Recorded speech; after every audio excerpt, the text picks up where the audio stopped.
Maayong adlaw kaninyo mga higala ug mga kapaglaom. Nagpasalamat kita nga niyan usab kita ni atong panahon sa takna sa pagtuon.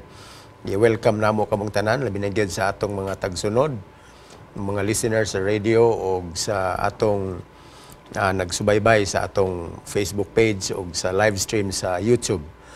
Karon atong pagpadayonon ang lahi na usab nga episode sa atong pag-review sa lesson nato. Kay nahumanan natong atong miaging review for the last quarter o nagsugod na usab ta karon nga semana mga higala ug mga igsoon sa bag-o na sab nga quarter o naguluhan kini pakan-an ninyo ang akong mga karnero. And this is all about the life and the letter of Peter sa ihang mga sinulat diha sa bag-ong tugon mga kaigsunan. Particularly 1st ug 2nd Peter. Pero sa dili pa kita moadto sa unahan, akong gidapit ang usag-usa kaninyo nga magampo kita. Atong ihatag ang panahon kang Ma'am Pinky Gulfan alang niining atong pagampo. O Diyos na mga balaan, sa kanunay kami nagasangpit kanimo, labi na niining mga pagtuon sa imong pulong, aga kinahanglan namo ang kaalam, pinagi sa imong balang espiritu. Tabangi kami o Diyos nga ngamong mga pulong nga malitok, mahaom diha sa imong kabubuton. Daghang salamat o Dios sa imong paggamit kanamo o pasaluwa kami sa among mga kasaypanan aron kami takos pagdawat sa pagtubag sa among hangyo o sa kapasaluan sa mga sala, Lord, sa ngalan ug gahom ni Ginoong Hesus. Amen. Ang higala ko yung gihapon nato karon si Ma'am Gulfan ug si Pastor Palomares aron mutabang sa atong pagtuon ining atong leksyon karon nga semana. Daghan kaayo ta og ika-amot niini but tungod sa hamubo nato nga panahon atong paningkamutan nga masulod nato ang tanan nga mga ideyas nga gusto gyud natong makuha for the week. Karon nga semana mga igsoon ug mga higala, naguluhan kini og the person of Peter. Kung sa ato pang yano nga pagka-Binisaya ang pagkatao ni Pedro, kinsa man ni si Pedro, unsa ang iyahang kaagi o sa unsa nga paagi nahimo siyang tinun-an ni Ginoong Hesus ug magsusulat sa iyahang mga sulat dinhi particularly sa 1st ug 2nd Peter ngadto sa mga Kristohanon sa iyang panahon mga kaigsunan. Si Pedro sa ato nang nahibaluan was a convert, a disciple of Jesus, pero mampingki dako kayo ang sugilon gyud sa pagka-convert ni Pedro kay laliman kabagod ni ana kung dili palang tungod sa usa ka igsuon Pastor Dan nga may kahangawa ni ining usa ka tinun-an nga introduce po siya ni Jesus dili ginunta ni siya makaila ni Ginoong Hesus. I am referring to Andrew, si Andres. Actually si Andrew gyud ang unang gitawag ni Jesus pero the moment nga nakaplaga niya nga nindot kayo ang mahimong disciple ni Jesus, niingon siya, Jesus, I need to call somebody nga introduce nako siya sa imo. And this is no other than Peter, mga kaigsunan. So pagkanindot yung kayo, murag makaingon ta nga in the lines of the gospel spreading, murag dito gyud una, mas nindot pud kay tanawon nga nag-una gyud dito dugo nga nagkatay. So Peter was a direct convert of his brother Andrew nga maoy nag-introduce niya ngadto kang Jesus. Unya after this daghan na kaayong nagkanit-kanit nga mga panghitabo mga kaigsunan sa kinabuhi ni Pedro sa iyang pagkahibalag ni Kristo. Kung atong nuntan katong imo pangunahon na pastor nga gikan kang Andres si Pedro nahimo pod nga kabahin sa mga tinun-an ni Kristo, mahinuklog taggamay magunahon na nga kung dili nato imbitaron ang uban, no? Kung mapakyas ta sa pag-imbitar sa uban labi na sa membro gid sa tong panimalay, yes. Wala untay Pedro, no? Yeah. So had it not for the effort and concern of Andrew towards his brother, wala untay Pedro og makita nimo nga ang participation ni San Pedro sa pagministeryo og sa iyang influensya dinha sa Bag-ong Testamento dako kayo siya og impact alang sa Kristyanismo. Yeah. Salamat kayo gyud ni Andres kay kung dili pa lang tungod ni Andres wala gid po tingali untay Pedro mga kaigsunan. Sa akong ikadugang ana pastor kanang si Andrew ba magsuon man na sila. Yeah. Oh, murag suod ni sila nga magsuon. So kung suon gani ang magsuon ug unsay panalangin nga iyang madawat, murag yang iya immediately ang iyang madumduman ba ang kanang kinsa ang labing duol niya. Yeah. So Amen. maayo kayo ni nga magsuon kay naghinumdumay sila laban na niining panahon nga nabalitaan nila nga na ay usa ka tawo nga may gahom nga ilang Yeah. kasanduro. And it's very interesting mga kaigsunan kay nagsugod gining sugilanon nila nga mga tinuod ni Ginoong didto sa usa ka fisher folk village ba. Gani ang ilahang pagkahibalag ni Ginoong Hesus. Una sa tanan sige hisugutan sa tong lesson kadto maning nang hipo sila sa ilahang mga pukot kay gikan sila na mukot tibok gabi Na zero. Isda. Zero. Piting paita kayong kinabuhi pero despite the enjoyment nga naabitaw ka sa village bitaw sa mga mananagat, niabot dito si Ginoong Hesus and then diha na nagsugod na dayon mga kaigsunan ng excitement dinhi karon sa kinabuhi ni Pedro. Ug usa niini kadtong kapoy na kayo sila pastor. Unya niingon si Jesus Tak-tak. tak pag-usab ang inyong pukot kay aron naatay makuha. Actually, kung ako'y mananagat, no, ako'y San Pedro, nga dihagig ko nagtubo sa dagat, ang akong kinabuhi, ang panahon na aragid sa dagat. Unya na estranghero nga wagi ko kahibalo og naabot oy background sa panagat unya mo musugyot nga itaktak ang pukot. Para nako kuli kayo no. Yeah. Lisod kay nako dawaton ang kamatuoran. Labi na sa kunin mo tanaw ng setting mga kapaglaom nga adlaw na no. The best time for fishing gabi gyud na siya kay pamukot mangod.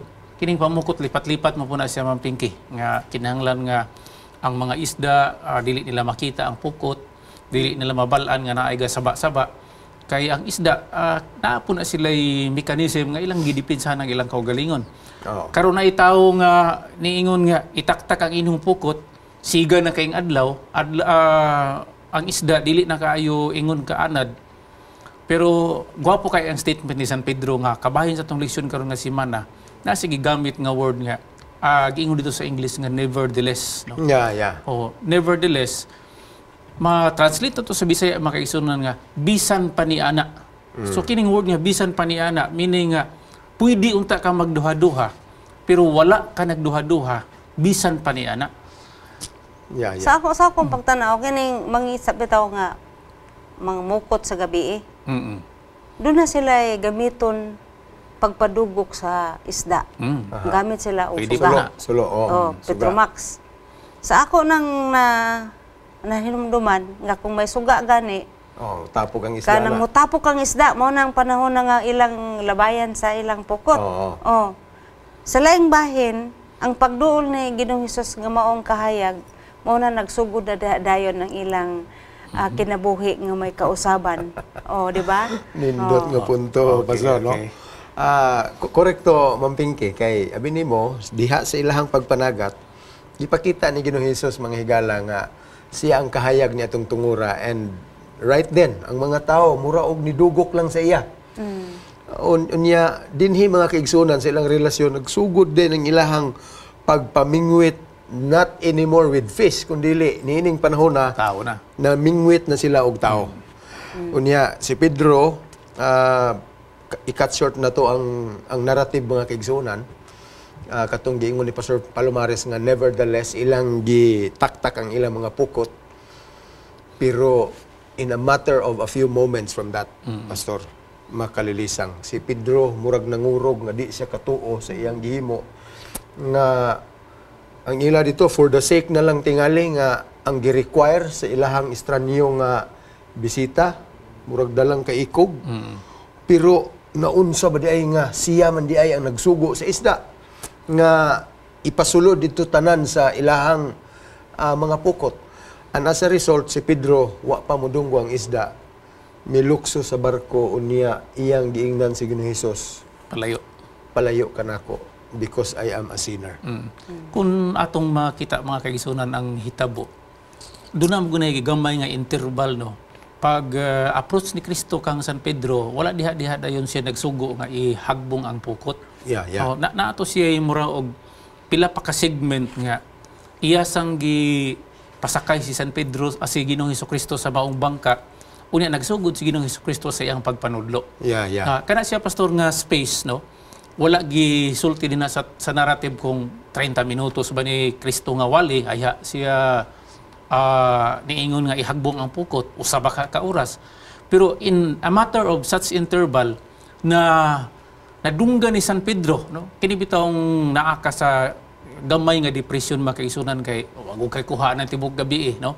Gahuna-huna ka sa imuhang pamilya nga naon ta kay madala.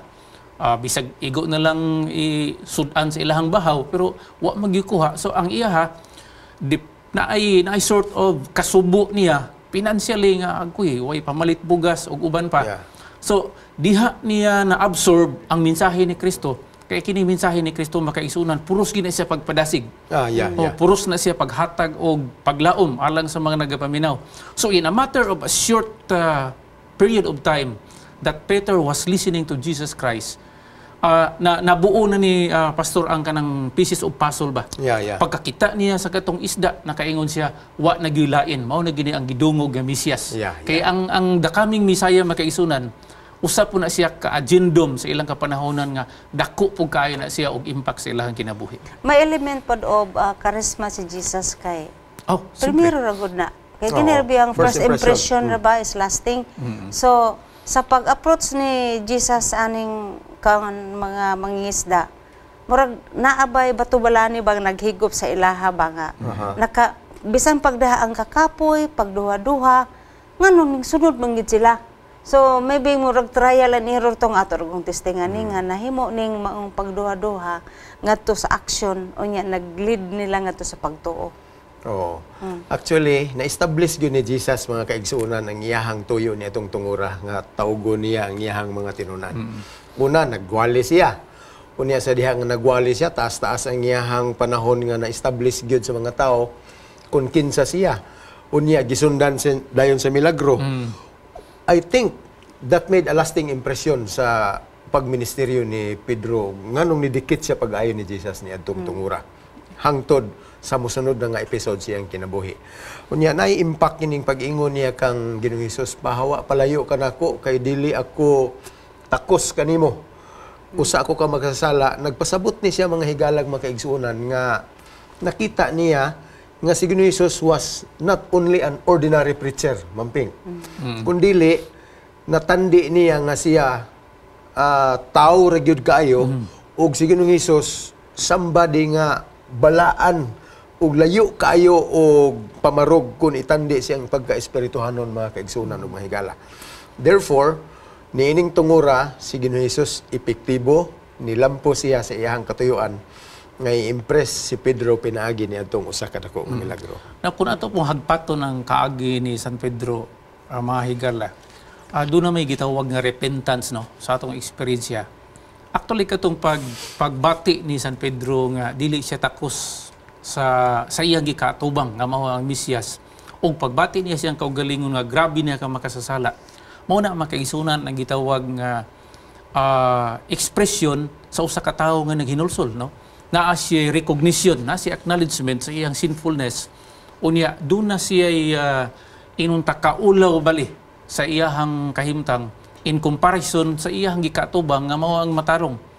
Muna nga maghatag nato og giya ba nga dili gyud pwede ang usa ka tawo nga mahimong tinun-an ni Kristo, mahimong usa ka sakop sa iyang panimalay gawas kung tinini agi og paghinulsol o niagi niya ng eksperyensya sa pagkakabig. So kung ang element of time ang basehan, dili nang mag-agad sa kadugayon, kundi bisan gani ang immediate kay katong ang recognition mismo, ang recognition act ni Peter nga siya makasasala, di ba? Naingon nga katong pagbautismo gani ang Ginoong Hesus nga ang katong pagwali ni Juan nga bautista nga pagingon nga paghinulsol kamo ang sakang Peter immediate man to diha dayon nga naa siya recognition nga dili siya takos pagkigharong aning tawo nga iyan ang nabatian nga naghimog mga milagro sama sa pagpakaon sa pila to kalibo, di ba? Gani interesting kayo mga higala kung nagtan-aw mo sa salida nga Peter nga gi-create sa Hollywood.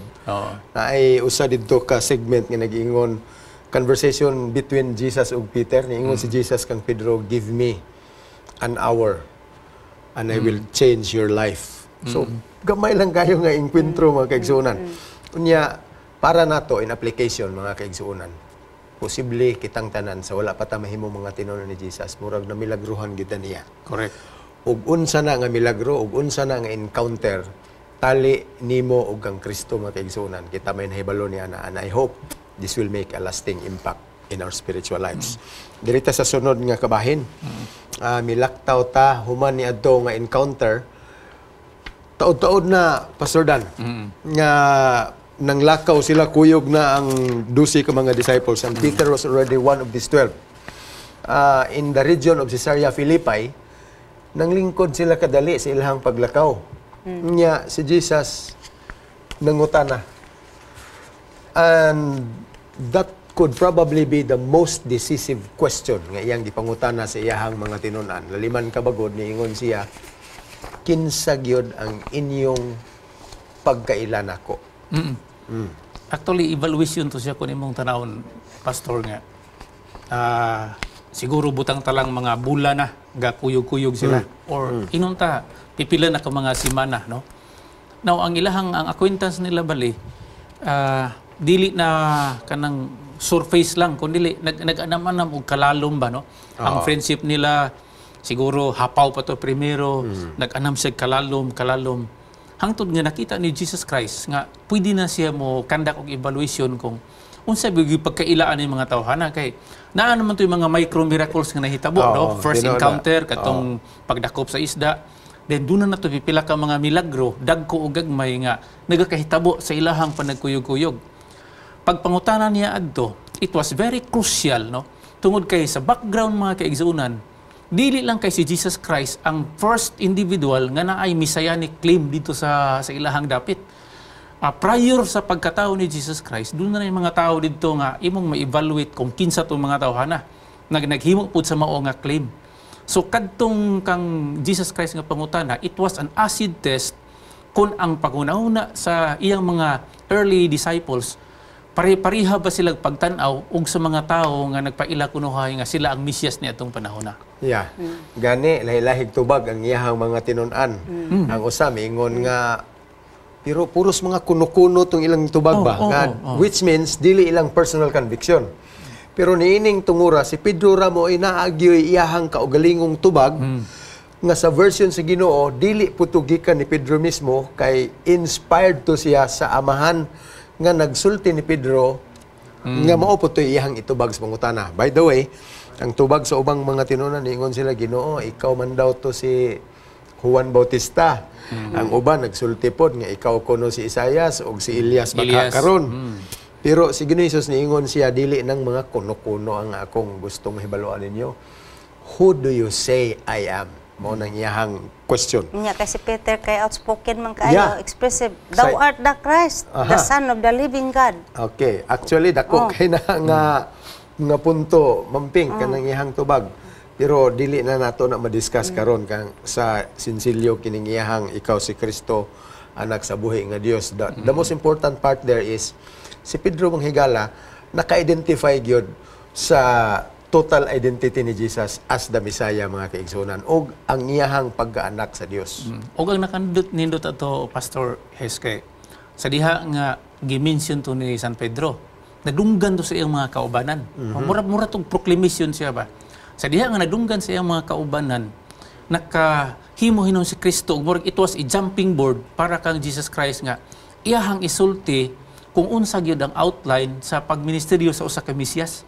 Sa to pa kanang mura to siya gituboy siya sa usa ka pedestal nga from there iya hinoong na elucidate iyang na explain further kung unsay ang tuyo sa usa ka Mesiyas nga nagisgot na mo to siya na dugay sa iyang kamatayon ug uban pa. So it was a way of trying to erase from the memories of the early disciples kay nabi to sila mga misconception kung kinsa gyud ng Mesiyas. So gikan adto nga proclamation nadayag ngadto nila nga ang Mesiyas di ay dili dayon glorious ang iyang entrada. Kung dili yano simple pero adunay dako og kahimuan nga lahi sa ilahang gituhuan. Okay. Grabe gid ka crucial ning ilahang pagkailan sa Mesiyas. Gani pag-abot dito sa point bitaw nga si Ginoong Hesus gitaral na sa hukmanan. Ang impresyon ni Pedro, actually, murag may simang pagyudgyapon gamay ang iyang pagkailang nga Mesiyas. Kaya ni atong tungura mga kaigsuunan, although nisalig si Pedro kang Jesus ingon nga Mesiyas, pero as a glorious Messiah nga mutukod sa iyang gingharian gani, evident ni siya mga kaigsuunan didto sa panahon nga murag nausab na ang iyang paminaw sa dagan sa iyang expectation. Kadtong gitaral si Jesus, yung ipangutana siya og di ba tinunan man ka aning Kauban man mo. kauban mo parehas mong sinultihan na malika siya aron i-disprove niya nga parehas ng lingwahe.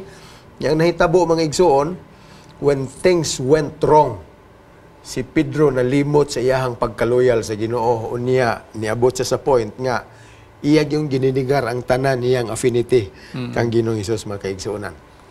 Now, dinha nga punto no, sa diha nga niabot si Pedro sa iyang crisis. Actually, kining crisis usahay factor ni siya kung unsa imong gituhuan. Ang gituhuan ni San Pedro that Jesus Christ was the Messiah and is the Messiah. Unya sa kuno nga kayon nga ganina, lahi ang dating no, kanang Mesias bitaw nga kanang sumala sa description sa uban nga mura siya si David no, being in the lineage of David nga warrior no, kanang victorious. Kangkiror. So bisag unsa ang iyang paghahimo no, kadtong nagdakop sa iya murag kung sa mga bata pa, check-in ra ka ito para kay Jesus Christ kung iya yung i-assert ang iyang pagka-Mesias. Pero gikan adto ni Dios si San Pedro na nabalo gamay. Pero human ni adto na ay event nga nahitabo nga kanang he was twice forgiven no, and even thrice forgiven and accepted. So dito gid si San Pedro na buo sa iyang pagka-Pedro. Kung kinsa si San Pedro sa tong pagkaila karon mga kaigsunan, kadto didto ang turning point sa mao nga kausaban. Ang ako pong una pastor ba kanang bitaw nga atay high expectation kay katubit ta experience ni Peter nga naglakaw siya sa tubig. Nga gipalakaw pud siya ni Jesus just to give him a feel kung unsa daya ang makalakaw ibabaw sa tubig. It was something nga nakabos ba nga, somebody gyud ko nga kan labaw ko sa uban nga nakalakaw kay kan sa diyang nagsugod na siyang tanaw siyang kaugalingon atong nasabtan nga kini diyang magsugod tag tanaw sa kaugalingon nga mas labaw ta sa uban diha ta masugod og kaunlod. Kanang mga expectation ni ingon ana nga masuod ko sa Ginoo ning abot sa point nga ang iyang pagtanaw ni Jesus nga ngano man nga kining Jesus nga akong gituoan nga powerful ni siya. Di man lang gani ni siya mo retaliate sa dihang gidakop na siya, di ba? Katong panahon na sa so murag naay pagduwa-duwa sa iyang kabahin nga ako baka ning ilimod o ako baka ning kun kay naa naman niyang kahadlok. Kay marubag og sakuan pa wala ma-meet iyang expectation kang Jesus. So ang akong nasabtan ana bisan pa sa atong kinabuhi karon kung ang atong expectation dili ma-meet, murag backslide ta ba? So pasalamatan nato mga kaigsuonan nga sa milagro gihapon sa Ginoo.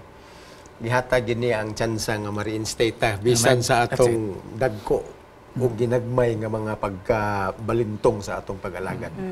Gani when Peter was reinstated, dito na feel ni Pedro nga ikaduha siya na pasaylo batod pa ni Pastor Palomares unya dito nagsugod makaigsuonan ang lintunganay sa iyahang pagkapangulo and in his involvement ilabi na gyud sa early Christian church mga igsuon. Habi nimo Pastor, sa akong kaugalingon o bisan gani siguro sa pagtan-aw sa uban, si San Pedro ba mura siya og salamin bitaw para nato nga inigtan-aw nato sa iya makita po nato atong kaugalingon nga sa mga higayon nga gikinahanglan nga mutindog ta wala po ta katindog. Sa mga panahon nga gikinahanglan nga musulti ta kung kinsa ang atong Dios wala po ta kasulti. So naa din ha mga kaisunan ang kinabuhi ni Peter usa gid siya ka Pedro usa siya kinabuhi nga kanang typical gyud kaayo sa usa ka tawo bitaw nga gasunod ni Kristo nga kinahanglan ang pagsalig unta kang Kristo inay kay sa pagsalig sa kaugalingon. Salamat kayo ni ana nga punto kitang tanan na ingon-ingon gyud kang Pedro manghigala. Salamat nga gitagaan tas Ginoo sa second chance Amen. Nya iyatang gimanduan mo ning title sa atong lesson karon nga quarter, Feed My Sheep, mga kaigsuonan. Og natapos ang atong panahon, salamat kaayo nga gitagaan ta sa Ginoo niining simanaha aron atong tun-an sa dili pa nato kini pagkatak-upon atong paminawan kining inspirasyon sa sakawit.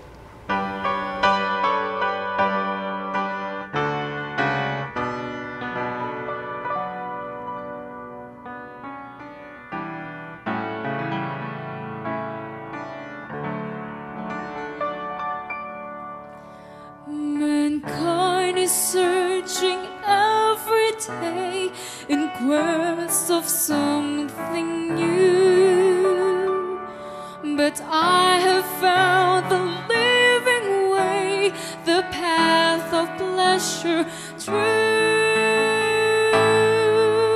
I've discovered the way of gladness. I've discovered the way of joy.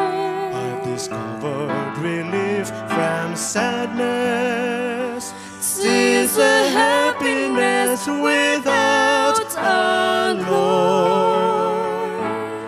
I've discovered the fount of blessing. I discovered the living word. 'Twas the greatest of all discoveries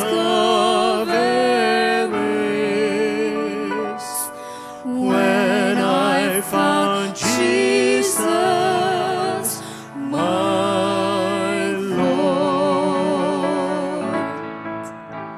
Amahan namo nga nakas mga langit. Salamat nga imo kaming gitawag sama sa imong pagtawag kang San Pedro. Salamat nga imo kaming gitagan-an ug kapasayloan sama sa iyang nadawat. Hinaot pa nga kami mutindog diha sa pamatuod kanimo ug among ipahat ang maayong balita ug ang gugma nga imong gihatag sa matag usa kanamo. Panalangin ang tanan namong mga viewers, ihatag kanila ang mga butang nga makapadasig kanilang tanan ug kanamong tanan sa pagpangandam alang sa imong pagpadayag. Among gipangayo kining tanan tungod lamang sa ngalan ni Hesus nga among manluluwas. Amen. I discovered the fount of the blessing. I've discovered the living word. 'Twas the greatest of all discoveries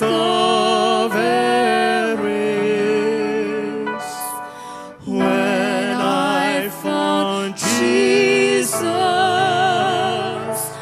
my Lord.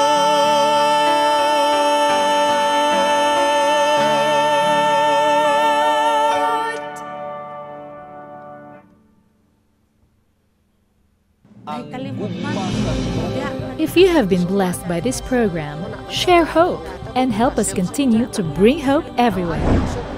Send your donations to South Philippine Union Conference through any of the bank details shown here.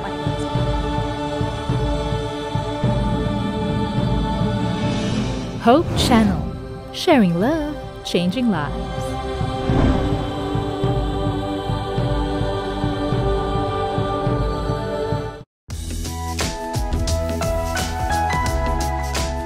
What can a couple do to overcome infidelity, especially when someone is having difficulty trusting again?